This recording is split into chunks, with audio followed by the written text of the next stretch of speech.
Assalamualaikum warahmatullahi taala wabarakatuh. Bismillahirrahmanirrahim. Alhamdulillahirabbil alamin. Wa bihi nasta'inu ala umuri dunya waddin. Allahumma shalli wa sallim wa barik ala sayyidina wa maulana Muhammad al-Fatih lima ughliqa wal khatim lima sabaqa nasiril haqqi bil haqq wal hadi ila siratikal mustaqim wa ala alihi wa sahbihi haqqa qadrihi wa miqdarihi al-azim. Subhanaka la ilma lana illa ma 'allamtana innaka antal alimul hakim.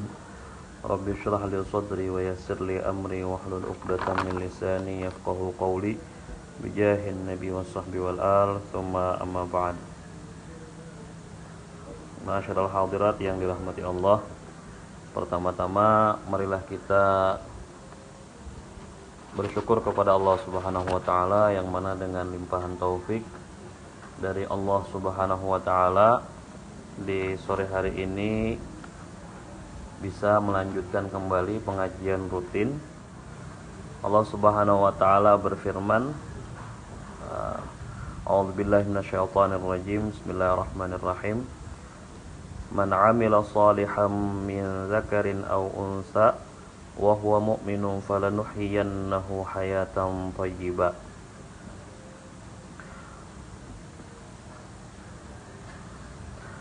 Wa lanajziyannahum ajrahum bi ahsani ma kanu ya'malun.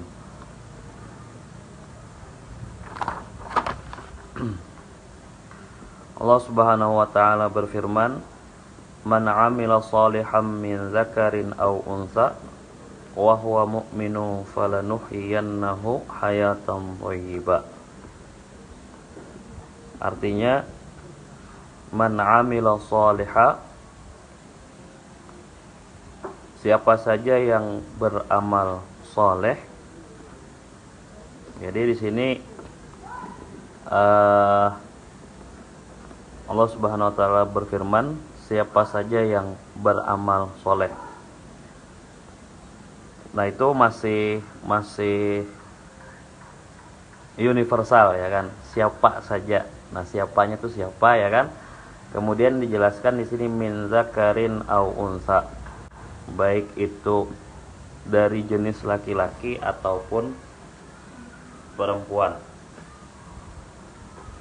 Ya, jenisnya kan dua aja, laki-laki atau perempuan. Adakah jenis ketiga? Adakah jenis ketiga? Kalau bencong itu bukan jenis ketiga, itu jenis yang menyalahi sunnatullah. Nah, ada yang diantaranya itu istilah fikihnya khunsa, ya kan? Khunsa itu reproduksinya ada dua. Nah, tapi khunsa itu nanti dia dipersilahkan untuk memilih status dirinya. Berdasarkan apa memilihnya itu? Berdasarkan kecenderungannya. Kecenderungannya lebih kepada laki-laki kah atau kepada perempuan. Tapi dasarnya adalah dia mempunyai alat reproduksi itu sekaligus dua. Nah, nanti untuk hukum, standar hukum yang berlaku kepada khunsa ini, itu dia yang memilih mau kemana, apakah laki-laki atau perempuan. Nah, dia pun juga nanti memilih itu sesuai dengan kecenderungan dirinya. Nah, kalau yang ada sekarang ini ya kan, itu jadi-jadian semua itu, Bu. Nah, karena kasus khunsa ini 1000 ya kan, 1000 angka kelahiran belum tentu ada satu. Nah, kita ini laki-laki atau perempuan. Tidak termasuk dalam khunsa ini ya kan, orang yang dengan sengaja merubah gendernya. dengan operasi dan lain-lain. Sekarang ini kan dengan teknologi yang tinggi, itu laki-laki bisa jadi perempuan, perempuan bisa jadi laki-laki. Ini mughayyirun li khalqillah, satu tindakan merubah ciptaan Allah Subhanahu wa taala, hukumnya haram dan dosa besar. Mughayyirun, merubah, li khalqillah, ciptaan Allah Subhanahu wa taala. Dengan alasan apapun itu tidak dibenarkan. Yang laki-laki jadi perempuan, yang perempuan jadi laki-laki. Kasus yang banyak itu ya kan, kasus yang banyak itu laki-laki jadi perempuan. Tinggal berangkat ke kemana sekarang yang operasi-operasi itu? Thailand. Nah, Thailand itu Sofyan asalnya laki-laki itu jadi perempuan. Bahkan kalau dulu, ini kita santai aja ya Bu, santai aja. Kalau dulu itu alat reproduksinya itu bentuknya hanya mainan. Nah, kalau sekarang itu berfungsi. Jadi kalau dipakai sensasinya sama katanya. Sekarang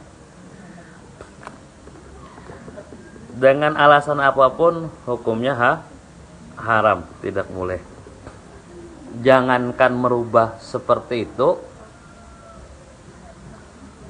dalam sebuah hadis Rasulullah SAW itu disebutkan Allah Subhanahu wa taala melaknat. Dalam redaksi yang lain itu Rasul sallallahu alaihi wasallam melaknat, dua-duanya melaknat ya kan, perempuan yang kelaki-lakian dan laki-laki yang ke perempuanan. Nah, di sini Allah Subhanahu wa taala berfirman, siapa saja yang beramal soleh, baik itu laki-laki ataupun perempuan, tapi wahwa mu'minun, dengan syarat orang tersebut beriman. Syaratnya beriman. Amal soleh itu, amal soleh nih, itu tidak akan bermanfaat kecuali syarat pertamanya itu, syarat awalnya itu dipenuhi, yaitu beriman. Bagaimana yang tidak beriman?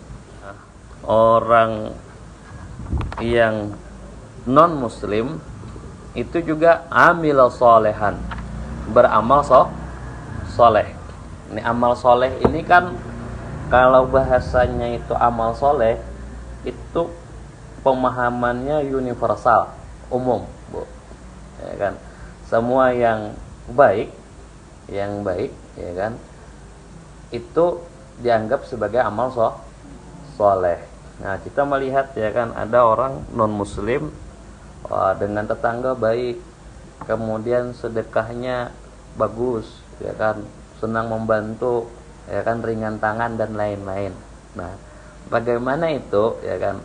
Nah, tetap amal ibadah, bukan amal ibadah, amal soleh yang dikerjakannya itu tidak memberikan manfaat untuk dia lebih-lebih di akhirat. Kenapa? Karena dia tidak memenuhi syarat wa huwa mu'minun, tidak beriman. Nah, sekalipun ada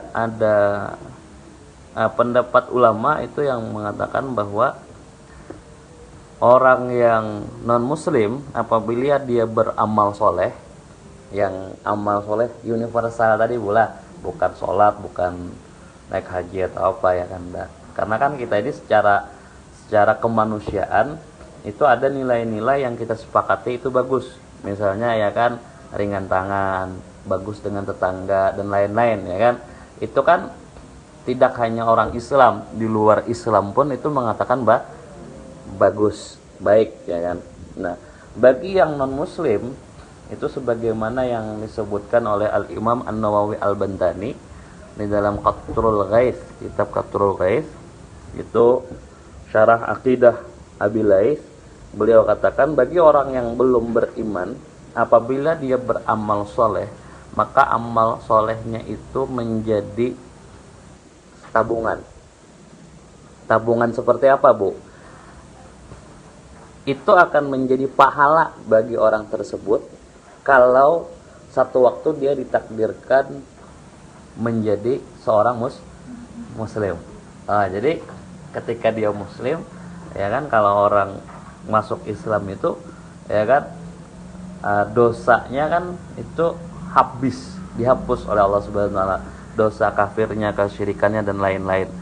Nah, tambahannya menurut pendapat ini adalah itu dia langsung muncul nilai pahala dari amal soleh yang dia perbuat waktu dia belum muslim. Tapi ini bisa ada kalau dia masuk Islam. Nah, makanya menjadi seorang muslim itu atau menjadi orang beriman itu adalah syarat untuk amal soleh. Maka ini kepastiannya, ya kan, kalau orang itu beriman kemudian beramal soleh. Amal soleh ini sekali lagi, Bu, ya, universal. Artinya bukan hanya sholat, bukan hanya puasa, bukan hanya membaca Al-Quran dan lain-lain, tapi universal. Semua yang baik itu adalah amal soleh. Kalau sebaliknya, Ustaz, maksudnya kalau kita sebagai muslim, kita dari sama non-muslim, katakan kita suka acara kita suka bantu, apa gitu kita suka bantu. Nah, itu merupakan pahala bagi yang muslim apa Rasul Shallallahu Alaihi Wasallam itu bersabda, man adza zimmiyan faqad adzani. Siapa yang mengganggu non muslim yang zimmiyan, yang zimmi itu begini, Bu. Zimmi itu yang mau hidup berdampingan damai dengan orang Islam, tidak memerangi orang Islam, ya kan, ya. Non muslim yang di sekitar kita ini zimmi, ya kan. Nah, zimmi secara umum adalah zimmi. Maka siapa yang mengganggu mereka, kata Rasulullah SAW, faqad azani, sama dengan mengganggu aku. Nah, mafhum dari hadis ini apa, Ibu? Kita dilarang mengganggu kita, ya kan. Maka pemahamannya adalah kalau kita dilarang mengganggu kita, maka kita juga dianjurkan untuk membina hubungan baik dengan non muslim, selama ranahnya bukan urusan ritual ibadah. Bahkan kita sebagai orang Islam itu, Bu, kalau bisa mereka baik, kita harus lebih baik kepada mereka. Berpahala.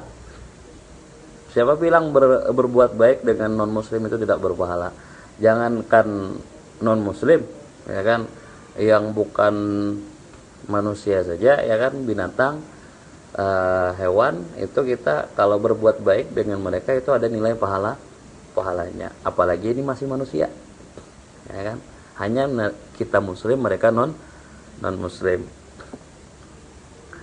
Nah, jadi kalau sudah orangnya Islam, beriman kepada Allah Subhanahu wa taala, kemudian beramal soleh, falanuhyiyannahu hayatan thayyibah, maka pasti akan kami berikan kehidupan akan orang tersebut dengan kehidupan yang thayyibah, yang baik. Nah, jadi ini kepastian dari Allah Subhanahu wa taala. Kalau orang itu beriman, beramal soleh, pasti kehidupannya baik. Qila hiya hayatul jannah wa qila fid dunya bil qanaati awil rizqi. maksudnya hayatan thayyibah ini kehidupan yang baik, ya kan? Itu ada yang mengatakan adalah hayatul jannah, kehidupan di surga. Nah, maksudnya apa? Kalau beriman beramal soleh pasti masuk surga. Nah, kok bisa seperti itu? Ini bahasa syariat, bahasa syariat. Dan ini yang seharusnya menjadi patokan kita. Nah, bahasanya ini bahasa syariat, ibu-ibu. Kalau bahasa akidah atau bahasa hakikat kan beda lagi. Kalau bahasa akidah ya kan bisa saja ya kan orang yang beriman beramal soleh ternyata masuk neraka. Nah, kenapa? Karena neraka, surga dan neraka itu tidak didapatkan dengan amal soleh, tapi itu yang memberi mutlak adalah Allah Subhanahu wa taala yang mencurahkan rahmatnya kepada kita. Tapi itu bahasa akidah, bahasa hakikat. Untuk apa ada seperti itu?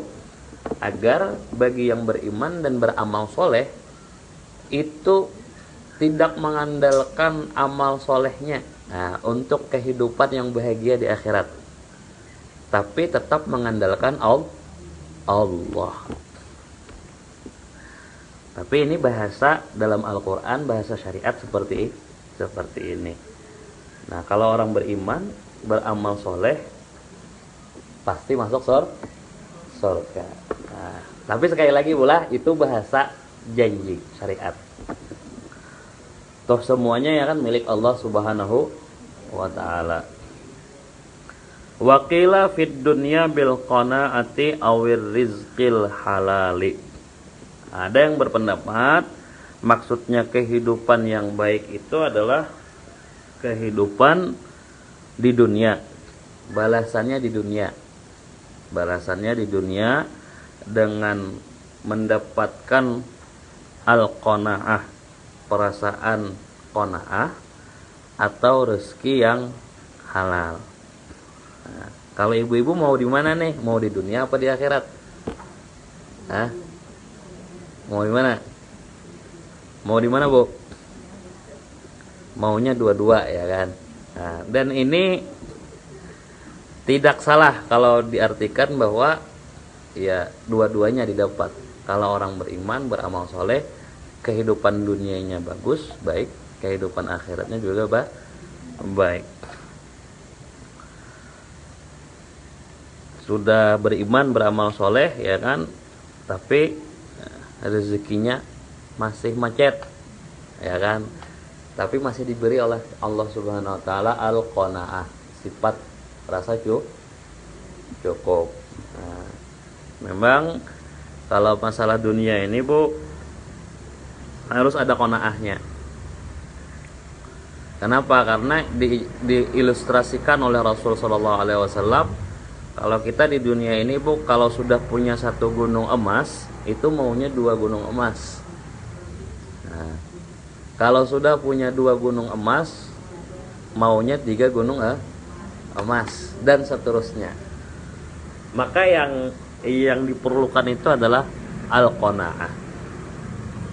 Yang berkecukupan rezekinya perlu qanaah, apalagi yang kurang-kurang, ya kan? Itu perlu sekali qanaah.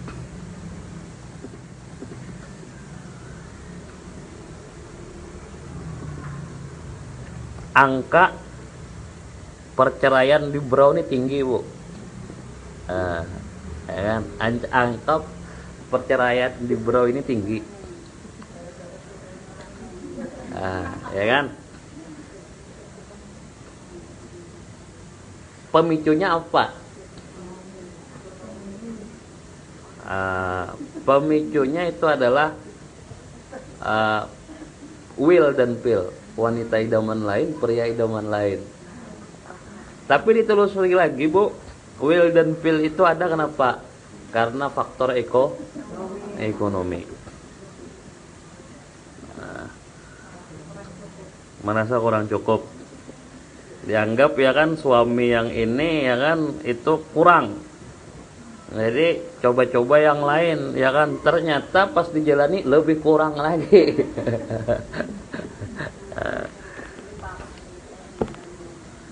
Ibu silakan lihat itu, searching aja di koran juga ada, itu tinggi angka perceraian di Kabupaten Berau ini. Masalah faktor utamanya itu adalah diselidiki adalah ekonomi, sehingga muncul wanita idaman lain dan pria idaman lain. Fid dunya bil qanaati awir rizqil halali, atau dengan rezeki yang halal. Kenapa rezeki itu harus disifati dengan yang halal? Karena di dalam akidah Ahlus Sunnah wal Jamaah itu disebutkan rezeki itu, yang namanya rezeki itu ada yang halal, ada yang haram. Sedangkan kita itu disuruh untuk mencari, dan yang kita dapatkan itu adalah rezekinya harus yang halal. Jangan rezeki yang haram. Tapi ini tidak juga terlalu urgent untuk ibu-ibu. Ibu-ibu ini ya menerima saja apa yang dari suami, ya kan. Cuman ya kan, perempuan itu partner dalam rumah tangga. Kalau rezeki yang didapatkan itu halal, maka perempuan berqanaah lah, sudah halal ya kan. Tapi kalau rezeki suami kita ini sekalipun banyak tapi bercampur dengan yang haram, maka ibu-ibu proteslah. Jangan terbalik bola mensemangati, yang penting banyak dapat duitnya, ya kan. Korupsi, kenapa Pak korupsinya 1 miliar aja, kalau bisa 2 miliar gitu kan, tuh jangan, ya kan. Jadi perempuan itu partner dalam rumah tangga dengan suami. Rezeki halal ini urgen, Bu. Kenapa urgen? Karena rezeki yang halal ini kaitannya kembali lagi kepada amalan soleha tadi, amal soleh tadi. Kalau rezekinya itu tidak halal, pasti malas untuk mengerjakan hal yang baik-baik. Kecenderungannya itu lebih dominan kepada yang sia-sia dan haram perbuatannya. Kata Rasulullah SAW, man akalal halal ata'at jawarihuhu sya'at am abad, wa man akalal haram asat jawarihuhu sya'at am abad. Siapa yang masuk ke dalam perutnya itu adalah rezeki yang halal, maka seluruh anggota tubuhnya akan cenderung kepada ketaatan kepada Allah. Sedangkan yang memakan makanan haram, maka itu kecenderungan dari seluruh anggota tubuhnya adalah kepada yang haram. Sya'at am abad, dia kehendaki atau tidak dikehendaki. Kenapa? Karena kan yang masuk ke dalam perut kita ini, rezeki itu ya kan, itu membentuk energi. Kalau energinya dari yang haram, tentunya itu cenderungnya kepada yang haram pula. Kalau yang halal, maka juga akan membawa dampak kepada yang positif, yang baik-baik. Kelanjutan ayatnya, wala najziyannahum ajrahum bi ahsani ma kanu ya'malun. Dan kami balas mereka, ya kan, dengan balasan yang terbaik, maka nu ya'malun, atas ganjaran apa yang telah mereka kerjakan dari amal soleh. Yang penting itu kerjakan saja amal soleh, Bu. Balasannya pasti. Wallahu a'lam bishawab. Al-Fatihah.